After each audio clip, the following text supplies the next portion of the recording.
What's good, everyone? Welcome back to another tipping video on the channel. Today I'll be going through my round 13 predictions and also going through what occurred in round 12. So yeah, let's get straight into it. So yeah, it was a very interesting round to tip, that's for sure. I was starting off with the Friday night game between the Blues and the Dees. So managed to tip the Dees correctly there, so not too much really to expect out of that game. I was pretty happy with that. I was expecting a little bit more of a fight from Hawthorn in that big clash against Port on Saturday, and yeah, Port managed to get the job done quite severely there for Hawthorn's doubt. Happy with the Pies, finally got over their West Coast hoodoo and won by quite a bit as well. Interesting clash at Marvel between the Dogs and the Cats. It was the Cats who prevailed in a high-scoring thriller. And the Suns and the Crows, what a comeback it was by the Suns. Unfortunately, did tip the Crows, so that got that one incorrect, obviously. I went with the Dogs as well over the Cats, so a bit unfortunate. And again, went with a bit of a punt, saying GWS over Richmond, and Richmond got the job done in one of the games of the season, in my opinion.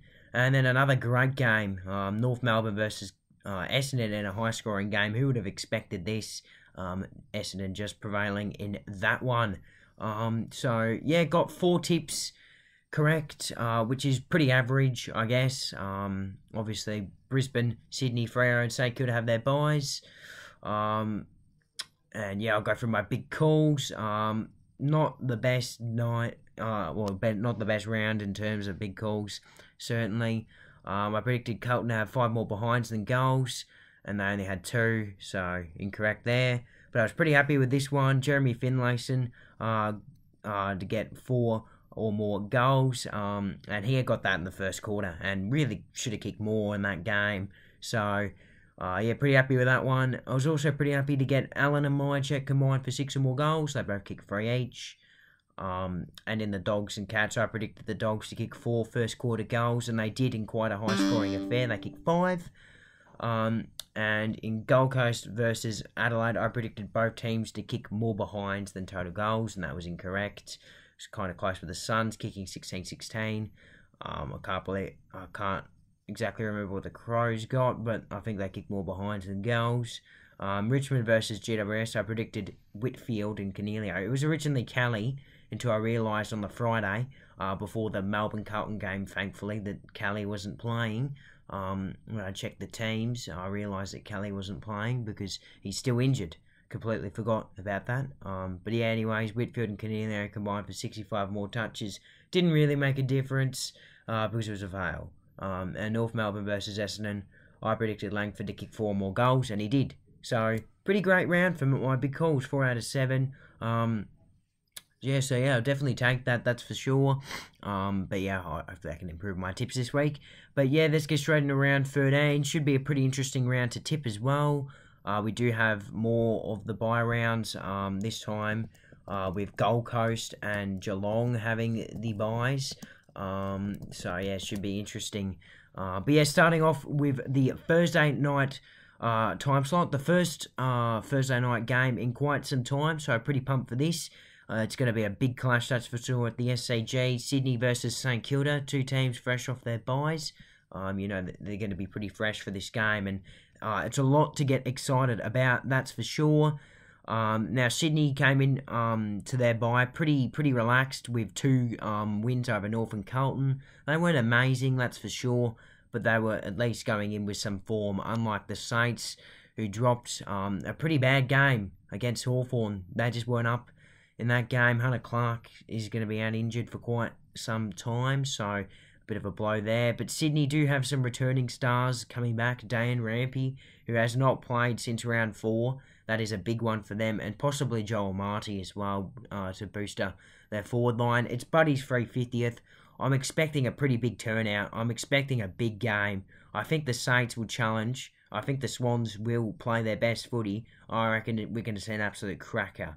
I'm actually going to go the Swans in this one. Bit of an upset, you can argue, by 9 points. My big call, Sydney lead for 75% of the match. Now, we got Friday night. Port Adelaide versus Western Bulldogs at Marvel. And this, again, could be one of the games of the round. You never know. you could expect something big from Port Adelaide, or you could expect some good footy from the Dogs. They've obviously been playing some pretty great footy until the past couple of weeks. Obviously dropping one, all expected really to beat the Suns, really. And yeah, everyone I think predicted them to beat the Cats last week. With Geelong's really bad midfield, everyone predicted the Dogs to get on top of the game in there, and Geelong sort of got on top of them in a way in the second half. Now the Dogs certainly did want a high-scoring game, and you know that they were looking pretty good in the first half, that's for sure. But then inaccuracy came into the game, and it was just really, really frustrating for the Dogs, because you could have argued if they kicked straight, they could have won that game. And now for Port Adelaide, they had a dominant first half last week against Hawthorn. They scored over 100 points, and both Finlayson and Marshall kicked 4 or 5 for the game, and 4 in the first half. Junior Rioli had a really good game, probably his best game in Port Adelaide colours. You got superstars that are having all Australian potential seasons in Connor Rosie, Dan Houston, Aaliyah, Zach Butters, all stepping up in this game. And yeah, just a really, really good first half performance. A bit of a disappointing second half, that's for sure. I'm sure Ken is probably going to work on that. Probably consistent 4-quarter performances. But I reckon they ran out of legs in that game after having such a strong first half. A scary one, that's for sure. You definitely don't want to play Port Adelaide at Adelaide Oval. But because this one is at Marvel and the Dogs have a really good record there, I think it will be close. I'm going to go Port Adelaide by 16 points, but my big call, Port come from behind at 3-quarter time to win. And now Hawthorn are taking on Brisbane for the first game on the Sunday. We actually don't have too many games on the Sunday for the first time since, I think, round 1, so should be pretty interesting. Now, Hawthorn have had a pretty interesting few weeks, that's for sure. Smashed West Coast. Got a really good gutsy win over the Saints and had a shocking first half last week, but probably their second half last week was probably, with the West Coast game, their best patches of footy, really, and they've got some really good young kids coming along. You know, Josh Weddle had a really bad first half, but he was really, really good in the second half. Even young Bailey McDonald, who was a late-in for his first game, showed signs. Their midfield got to work in the second half.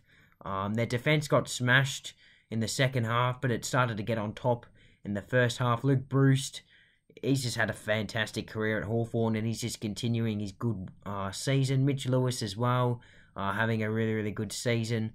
Obviously, apart from the injury, but yeah, just a really good second half for Hawthorn. I reckon Sam Mitchell's just got to work on consistency and good 4-quarter performances, because they ended up still losing it by 50-odd points, so they've really got to work on that.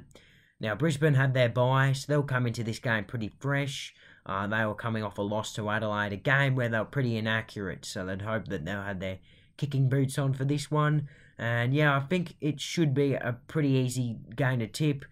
I do see Hawthorn challenging for majority of the game, but I think Brisbane will break away late and win the game by 32 points. My big call, Mitch Lewis from the Hawks, kicks 4 more goals to continue his great season.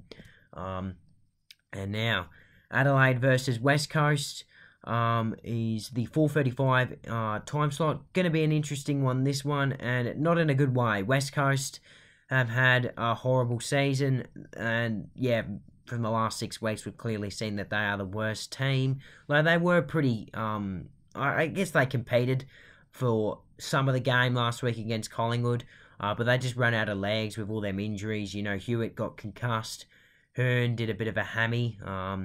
It didn't look too serious, but it's still enough to keep him out, which is a bit of a blow for them. And yeah, they've just had so much injuries going through there. Though they did have some positives with Elliot Yeo coming back. He looked really good against Essendon. But yeah, had a really good game against Collingwood on the weekend. Dom Sheed was easily best on, I want to say, with 43 disposals. I hate to say it as well. Tim Kelly was very, very good. Oscar Allen just continuing his fantastic season. I think Tom Barras being a late out also really, really hurt them. They've just been starved of bloody injuries. The Eagles, it's just ridiculous. And the Crows, obviously they started the game off really, really well, but that back half of the second term and the whole second half, they were just playing second fiddle to the Suns. Their midfield got beaten. Their midfield that's barely been beaten at all this season. And yeah, they've just got to really work on away games. Yeah, I feel like everyone was down in this one. Rashili wasn't that dangerous. Tex looked good early but dropped off. Same with Fogarty. Rankin was nowhere to be seen against his former team. And yeah, down in defence, they didn't do so well, particularly in the second half. And I do think Tom Duday, their big leader down there, definitely affected that. And now scans have revealed that he's done an ACL, which is just the worst possible injury, I reckon, for the Crows. He is behind Tex, I reckon, their most valuable player. And is actually going to be a really, really big blow for the Crows. And yeah, Murray just couldn't handle Lukosius back there. And yeah, the defence definitely was stretched. And the defence probably needs to be fixed up a bit. But this is a home game, so it's pretty simple who to tip here. Adelaide by 74 points. They get back to their best. They're just impossible to beat at home. My big call, pretty big one actually. I'm going to go Adelaide kick 10 or more goals in a row to really, really kill West Coast, really. I do think West Coast will challenge for a good half, but I reckon, yeah, we'll just have a big first half. Adelaide kick 10 goals in a row. And yeah, we've got Saturday night game. Going to be an interesting one, that's for sure. We've got the Dockers taking on the Tigers at Optus Stadium. Now, having this one at Optus Stadium definitely does change a lot going into this. Now, Freo obviously have their bye. But yeah, before that, they were having a really, really good month. Probably the best form in the competition, really. There's good.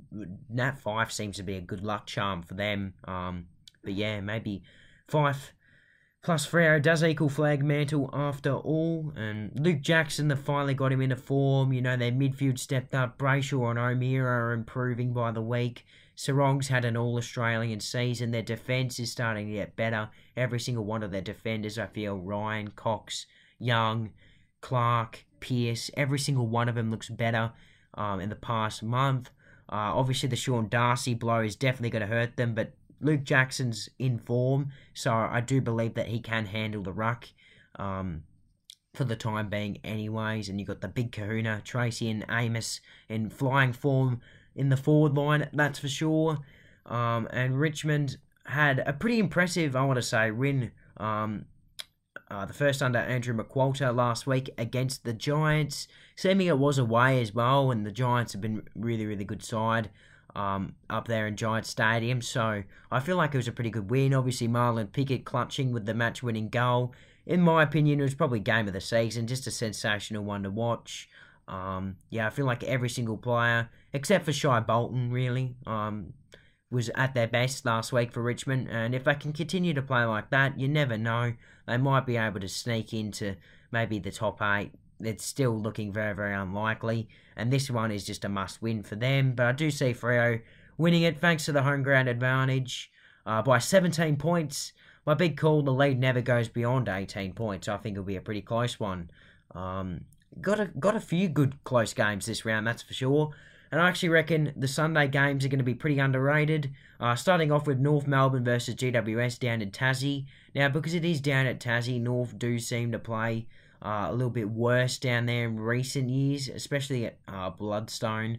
They've been smashed there every single time, really, in the past couple of years. And yeah, they've just got to find a way to, I guess, not get smashed. And they've had a really, really good past 3 weeks. Obviously robbed against Sydney. Played some good footy against Collingwood, especially in that last quarter. And had a really good game last week against Essendon. Their midfield absolutely smashed the Bombers. And that's hard to say with Merritt in there. Obviously, if Parrish was playing, it would have been a bit of a different story, I reckon. But yeah, Todd Goldstein's flying in there. Seeming they had injuries too to Greenwood and Simpkin. I thought their midfield did a really good job. You know, the young kids in Wardlaw, Sheasel, Phillips. You got some experience in Shields. Their forward line's really ticking at the moment with Zurhaar and Larkey. They're both playing some really good footy. Now for the Giants. It's a bit of a bad loss, really. One where they played really, really, really well for 3 quarters. They were bad in that first. They were dominant in the second, and probably should have gotten some more scoring. in that second term, and yeah, in the second half it was pretty even. I feel like Richmond probably just won it though, and that's probably why they won the game. But yeah, they had some really, really good patches. They've really found a play in Kieran Briggs. He was phenomenal last week. Finn Callaghan as well. He's a potential rising star winner for the season. He's already been nominated. And yeah, he's absolutely flying at the moment, especially in the last couple of weeks when Callie's been out and he's gone into that midfield. Whitfield's back in form. Canelio was a bit down at times in that game. And yeah, Callum Ward had a really good game. So, you know, you got some really good Giants players, and they have to win against North here. I'm going to tip them by 13 points. If they do lose though, then I do think the Giants are not as good as I think. So yeah, you never really know with North. Seemingly they've been alright recently. But my big call, Zurhaar will kick 4 more goals. Now, very, very interesting this one. We've got the first ever King's birthday. It's King's birthday now. Eve clash. So it's going to be very, very interesting, that's for sure. Yeah, I'm hoping it's a thriller because I reckon it will be. I reckon it'll be a brilliant game. Now, Carlton haven't been so great in recent weeks. Well, recent months, really. Their only real game they've played in the past 2 months is the game against West Coast. You can't take too much out of that because look how badly West Coast are going. And I almost want to say Carlton have been a bottom almost free side in the past couple of weeks. Their ball movement's been absolutely atrocious. You just see Adam Sard demanding the footy in the back line all the time, trying to get some speed on the ball, and they're just ignoring him now. It's just getting worse and worse. I suppose Mackay kicking a few goals for his confidence was good on the weekend against the Dees. Silvani also got injured. A bit of a blow there. Their midfield's been beaten a lot, been battered up a lot, that's for sure. Definitely suffering a bit of injuries now.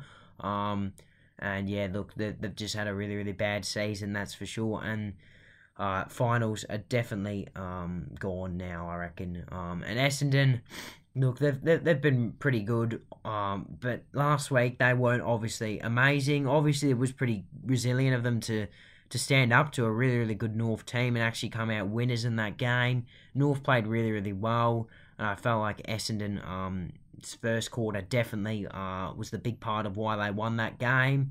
And yeah, apart from that, I feel like North were probably the better team out of the other 3 quarters, which was a bit of a shame for them. Jai Menzies could be out with concussion, which is a bit of a blow. Dylan Shields icing his ankle still. And yeah, Parrish is still yet to return, I think. So you never really know. Look, Essendon should win. I do see Carlton challenging, though. I reckon it'll be a thriller. I'm going to go the Bombers by 2 points. My big call, Carlton have 70 or more turnovers. They've recorded that, I believe, the last couple of weeks. So I'll go with that for my big call. And then the big King's birthday clash between the D's and the Pies, who are flying at the moment, obviously, for the Fight M&D. Big Freeze game, Big Freeze 9. Should be a very, very interesting clash, that's for sure. Especially seeming both teams are predicted to be, you know, there at the end. And everyone was saying at the start of the season that this could be one of the games of the season and could be even a grand final preview. But Melbourne is certainly slightly off their game at the moment. They've been very, very poor in the last couple of weeks to Freo and Carlton. They definitely weren't at their best last week, but they were lucky to get the win. You know, Jacob Van Rooyen got the Rising Star nom, so that's always good for them because he's had a really, really good, breakout first season, and he's really, really stepped up. And yeah, their forward line was actually pretty good last week, Melbourne. Obviously, apart from a few misses, but then again, you got Carlton's weak defence at the moment that's just playing a metre off their opponents, so you can't really take too much out of it. Their defence has been iffy this season. It held up nicely last week, but again, you're playing against one of the weaker teams against Carlton, and they've beaten all the weaker teams this year, and they've basically lost to all the top 8 teams, and, well, Freo, Essendon. Freo aren't a top 8 team yet, but you'd predict they will be, and even some others, Port Adelaide, I believe. So, you know, the teams they've beaten aren't great, so they've definitely got to find a way to find something big in this one, that's for sure. Definitely be their best win of the season. And now Collingwood, 11-1. I think we've won our past 7 or 8 games now, so pretty good. We're in good form. Got a few players possibly out though. Hoskin Elliott rolled his ankle, could be out. Bo McCreary probably will miss this clash after getting his ankle caught under a West Coast player. But luckily we do have players in good form in the VFL and players returning. Jamie Elliott, you'd think would just slot straight back into the team. Obviously, Degoe's going to get suspended for well, possibly a month now, 3 weeks of minimum, so that opens the door for Lipinski, who hasn't played a game this season yet, and McStay you'd expect to return, especially if Hoskin Elliott goes out, and we've got a few good VFL boys that are doing well as well, you know, Carmichael, Bianco, McInnes, Finn McRae had a really good game last weekend against the Northern Bullants, so you never know, we could see something, and we could see one of them play. But yeah, should be an interesting game. I think it'll be pretty close. I think they're going to put up a really good performance, the Dees, for Neil Danaher. They do have Clary Oliver back, which means it's going to be a bit of a better game, I feel like, for Melbourne. But I'm still going to go Collingwood by 10 points. And my big call, the Pies record 5 or more last quarter goals. We're really good in the last quarters this season. And the buys, of course, to Geelong. Now, Geelong finally got back on the winners list last week after nearly recording a month of losses, which would have been the first time since, they haven't lost more than 4 times in a row in 2000. So that just shows you how good they've been for so long. And yeah, they just continued their winning streak. It was a very, very high-scoring game. It should have been more high-scoring if the Dogs kicked straight. Their midfield certainly did get on top, and yeah, their forward line was back to its best. Obviously, the defence can't really hold up that well, seeming the Dogs were pretty inaccurate, but you never know. With Geelong and a bye, it probably suits them, to be honest, this early on. And for Gold Coast, they've had really, really impressive weeks. Obviously, they have to have a bye after 2 games up in Darwin in the tricky conditions, and both coming out with wins. You know, they are a sneaky finals chance still, and they've had some really, really good players playing all over the ground at the moment. Jack Lukosius, he's been phenomenal the last couple of weeks. Got them over the line in both games, been sensational. Their midfield, you know, Anderson, Rao, they've thrown in young Humphrey in there, who's been an absolute find for them. We've took Miller out. They've really, really stepped up. You know, they've got all sorts of players in form. You got King, who's up there with the Coleman after an ACL, and you know, you got other good players like Wicks in form, and down in defence, you've got some really good players playing at the moment down there, especially Ballard, who's definitely an all-Australian contention, that's for sure. So a bye would probably suit nicely for the Suns, and yeah, definitely a finals chance. You never know, a bit of a final smoky. So yeah, hopefully I can get all those tips correct for the round. It should be a very, very interesting round. I reckon there's going to be a good 5 or 6, maybe even 7 games here that are going to be really, really close. So I hope you enjoyed the tipping video. Stay tuned for next week's predictions and my Collingwood review after the King's birthday clash against the Dees.